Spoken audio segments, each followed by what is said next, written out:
Pourquoi le Burkina Faso bouleverse-t-il aujourd'hui toutes les attentes en Afrique, et même au-delà? Pendant longtemps, ce pays était perçu comme l'un des plus pauvres du continent, en proie à l'insécurité et dépendant de l'aide étrangère. Personne n'imaginait qu'il puisse sortir de ce cercle infernal. Pourtant, depuis moins de 2 ans, le Burkina Faso s'impose en exemple, réalisant une transformation que beaucoup jugeaient impossible. Le pays, sous la houlette du colonel Ibrahim Traoré, a déjà accompli plus de 80% de ses promesses, et ce, à une vitesse fulgurante. Ce n'est ni un mythe, ni un simple discours politique. C'est une réalité concrète, vécue chaque jour par des millions de Burkinabés, et qui force le respect à travers l'Afrique. Les avancées sont palpables, redonnant espoir à un peuple longtemps résigné. Fermer les yeux sur cette révolution, c'est risquer de ne jamais comprendre comment un peuple peut briser ses chaînes, protéger ses richesses et tracer son propre chemin vers la dignité et la prospérité. Pour saisir l'ampleur de ce bouleversement, il faut revenir au début du mandat du colonel Ibrahim Traoré. Comment un pays que tout semblait condamner a-t-il réussi à inverser la tendance en si peu de temps? Revenons à la naissance de ce changement. Comment un jeune colonel a-t-il réussi à briser un système verrouillé depuis plus de 40 ans? Il n'y a pas si longtemps, le Burkina Faso figurait parmi les pays les plus dépendants du continent africain. Sous tutelle étrangère, principalement française, ses ressources naturelles étaient extraites et expédiées à l'étranger. L'or, le coton, l'énergie. Tout partait, ne laissant aux habitants que des miettes et une pauvreté persistante. À chaque élection, les candidats promettaient tant l'indépendance. Pourtant, sur le terrain, rien ne changeait. Les mêmes élites reproduisaient presque les mêmes schémas, entretenant un cercle vicieux de dépendance et de promesses creuses. De quoi alimenter la défiance, la lassitude et un sentiment d'impuissance collective. La jeunesse burkinabé, elle, rêvait d'un autre avenir, mais souvent loin de ses terres. Pour beaucoup, l'émigration apparaissait comme la seule issue, signe d'un système incapable d'offrir du travail, de la dignité ou la moindre perspective. C'est dans ce climat de colère sourde et de résignation qu'un homme surgit, Ibrahim Traoré. Jeune colonel discret, il refuse de suivre la voie tracée par ses prédécesseurs. Dès son arrivée au pouvoir, il clame que le Burkina Faso doit écrire sa propre histoire, quitte à défier les puissances étrangères qui verrouillent le pays depuis tant d'années. Ce choix est périlleux. Continuer sur l'ancienne route, c'est condamner la nation à la pauvreté, à la fuite des cerveaux, à la disparition de tout espoir. Mais rompre avec cette dépendance, c'est ouvrir la porte à une transformation profonde où chaque Burkinabé pourrait enfin croire en la promesse d'un avenir meilleur. Traoré pose alors les fondations d'une rupture radicale. Son credo est simple mais bouleversant. La souveraineté et l'autonomie sont à portée de main, si l'on ose les saisir. Mais comment ce jeune colonel, entouré de doutes et d'obstacles, va-t-il concrétiser cette vision et rallier un peuple désabusé? Pour comprendre comment ce basculement a été possible, il faut revenir sur les premières décisions et les risques majeurs pris par Ibrahim Traoré. Dès les premiers jours, chaque choix a été un pari contre la fatalité. Et si un pays décidait de miser sur l'impossible? C'est le pari que le Burkina Faso relève sous la conduite du colonel Ibrahim Traoré.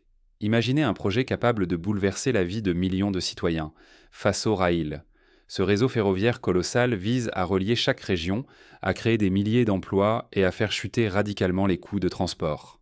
Pour la première fois, des villages entiers seront désenclavés, le commerce local dynamisé et les familles y verront les prix baisser. Face au rail, ce n'est pas seulement des rails posés sur la terre rouge. Le gouvernement a lancé la construction d'usines nationales, notamment à Bobo-Dioulasso, consacrées à la fabrication de trains et à la production d'acier local. Désormais, le Burkina Faso assemble ses propres locomotives sans dépendre d'importations coûteuses. À la clé, une génération d'ouvriers qualifiés et des milliers d'emplois stables. L'indépendance se joue aussi sur le terrain de l'énergie. Le pays a inauguré sa première agence nucléaire et entamé la construction de sa toute première centrale. Ce choix audacieux ouvre la voie à une électricité abondante, apte à alimenter foyers et industries, tout en réduisant la dépendance aux énergies fossiles venues d'ailleurs. Une révolution silencieuse éclaire les villages, soutient les écoles et donne à la jeunesse des raisons d'espérer. La santé n'est pas laissée pour compte. Un pôle pharmaceutique émerge dédié à la production locale de médicaments essentiels. Fini les ruptures de stock ou l'attente interminable de cargaisons étrangères. Le Burkina Faso devient fournisseur régional, assurant l'accès aux traitements vitaux et offrant de nouveaux horizons aux chercheurs et jeunes diplômés. Le résultat, Ces projets géants réduisent la dépendance extérieure, créent des dizaines de milliers d'emplois et insufflent espoir et dignité au quotidien. Les familles voient en revenir leurs enfants, la jeunesse reprend confiance et l'économie locale s'épanouit. Mais si ces réformes échouaient, quel serait le prix?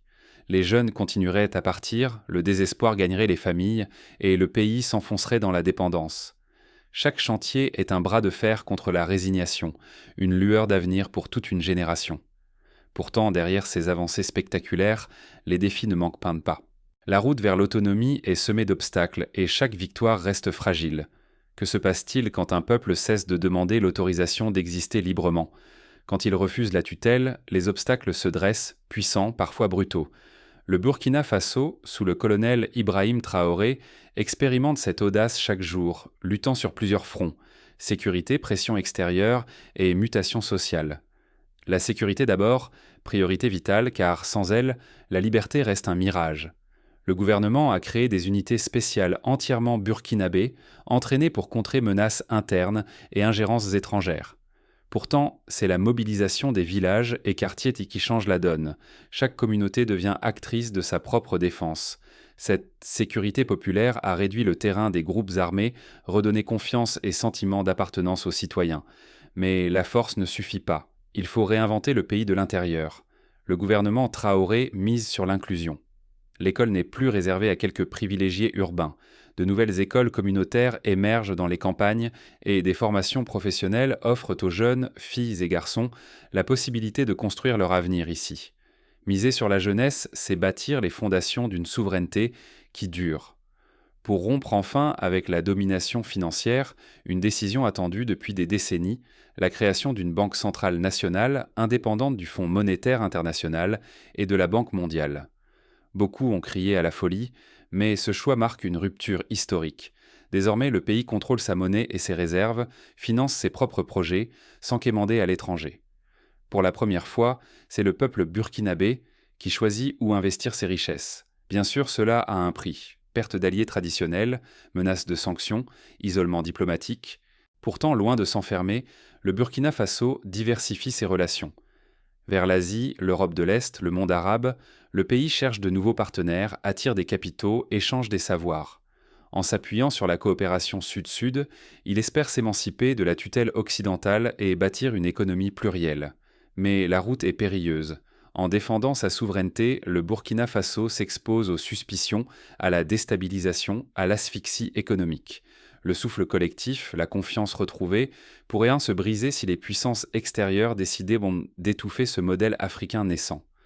Pourtant, malgré l'adversité, la volonté populaire reste vive. Les rues vibrent d'espoir, les jeunes se forment, les anciens veillent.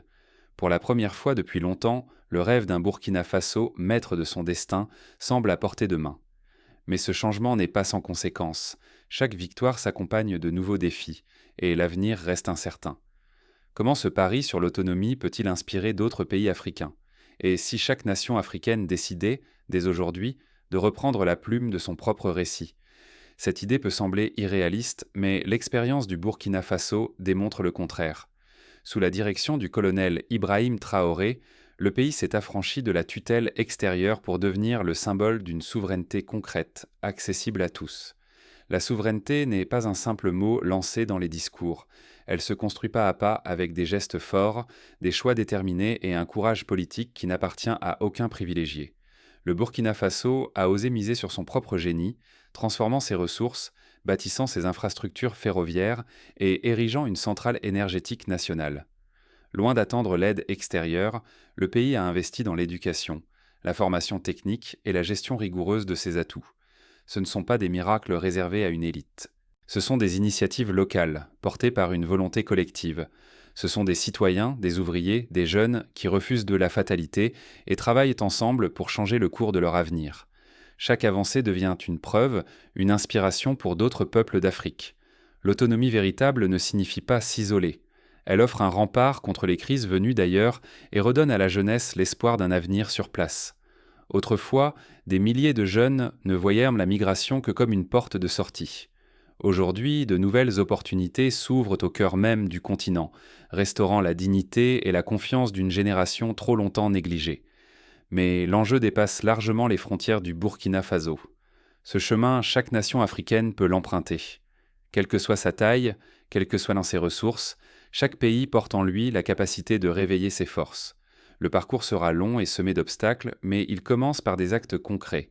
Valoriser ses matières premières, investir dans la formation, stimuler l'innovation, bâtir des routes, des écoles, des usines pour relier les régions et multiplier les opportunités. La grande leçon, c'est que le futur de l'Afrique ne doit plus s'écrire ailleurs. Il commence par un refus, celui de la dépendance. Il exige une décision commune, s'armer de volonté, croire en ses capacités et poser les premières pierres d'un nouveau départ. Rester passif, c'est risquer de voir l'histoire se répéter, de perdre ses talents, d'épuiser ses richesses et d'étouffer l'espérance des générations à venir. Alors que faire maintenant? À chacun de s'interroger. Quelles actions, même modestes, puis-je entreprendre pour nourrir ce mouvement d'éveil et d'autonomie? Mais l'histoire ne s'arrête pas là. Chaque engagement individuel compte, chaque initiative locale peut devenir un levier national. Le moment est venu de transformer les intentions en actions concrètes. Le réveil du Burkina Faso n'est qu'un début. Et vous, quel chemin choisirez-vous pour votre communauté? Regardez autour de vous. Aujourd'hui, un peuple a refusé de suivre le script écrit par d'autres. En affirmant sa souveraineté, le Burkina Faso trace une voie nouvelle, là où tant d'autres hésitaient à rêver encore. Ce pays n'a pas attendu une permission extérieure pour croire en lui-même. Il n'a pas cédé ses richesses pour des promesses creuses, ni accepté la dépendance comme une fatalité. Il a fallu du courage, des sacrifices et un espoir partagé par des millions de Burkinabés. Ils ont rejeté l'idée que la pauvreté ou la fuite des talents soit un destin africain. Mais le principal enseignement, c'est que cette transformation n'est pas l'œuvre d'un seul homme ou d'un petit cercle de dirigeants. Elle s'appuie sur une mobilisation collective, sur la volonté de rompre avec l'inertie et de reprendre en main le futur du pays. Chaque progrès, chaque victoire a été arrachée à la résignation et à la peur de l'échec. Désormais, la question n'est plus « le changement est-il possible ?» mais « qu'êtes-vous prêt à risquer pour l'accomplir, ici et maintenant ?» Laisser passer ce moment, c'est abandonner l'espoir du changement et de l'autodétermination. C'est aussi accepter que d'autres décident à votre place de l'avenir de vos enfants, de vos proches, de votre communauté. Le Burkina Faso n'a pas attendu un modèle parfait venu d'ailleurs. Il a construit le sien, souvent en tâtonnant, toujours contre vents et marées. Ce choix audacieux appartient à chaque citoyen africain. Prendre en main son avenir, protéger ses richesses, créer de l'emploi, restaurer la dignité. Alors posez-vous cette question. Que souhaitez-vous bâtir pour demain? Êtes-vous prêt à passer à l'action, à quitter la facilité de la critique pour rejoindre ceux qui construisent? N'imaginez pas que vous êtes impuissant. Le vrai changement commence toujours par un refus, celui de la fatalité. Si le Burkina Faso a su ouvrir une brèche, pourquoi pas vous? Cette histoire n'est pas lointaine, elle vous concerne, ici et maintenant.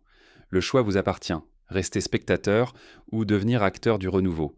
La seule véritable défaite, c'est de ne rien tenter.